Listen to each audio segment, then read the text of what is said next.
মামা awards 2025 voting update. আমাদের চারজন মেম্বার RM, জিন, জেহব এবং ভি এবছর মামা অ্যাওয়ার্ডস 2025-এ মোট 4টি ক্যাটাগরিতে নমিনেশন পেয়েছে। RM best rap and hip hop পারফরমেন্সে মনোনীত, জিন এবং J Hope best dance performance, male solo এবং ফ্যান চয়েস ক্যাটাগরিতে মনোনীত, ভি বেস্ট কোলাবোরেশনে মনোনীত। আমরা ভোট দিতে পারবো শুধুমাত্র ফ্যান চয়েস ক্যাটাগরিতে এবং সেখানে আমাদের দুইজন মেম্বার জিন ও জেহব মনোনীত হয়েছে। ফ্যান চয়েস ক্যাটাগরি সম্পর্কে গুরুত্বপূর্ণ তথ্য। এই ক্যাটাগরি সম্পূর্ণভাবে ফ্যান ভোটের উপর নির্ভরশীল। ভোটের 90% আসবে এমনেট প্লাস অ্যাপ থেকে এবং 10% আসবে টুইটার ভোট থেকে।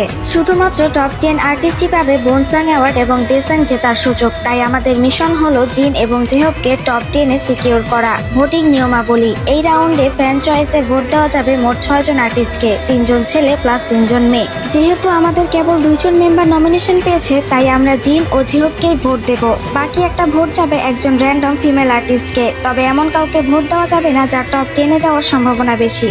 Twitter voting guide. Twitter vote হবে প্রপার হ্যাশট্যাগ সহ। ছবিগুলো দেখুন। টুইটারে একটি অ্যাকাউন্ট থেকে একটি টুইট ও একটি রিটুইট করা যাবে, মাল্টিপল অ্যালাউড নয়। রিটুইট অবশ্যই ভ্যালিড ভোট অ্যাকাউন্ট থেকে হতে হবে।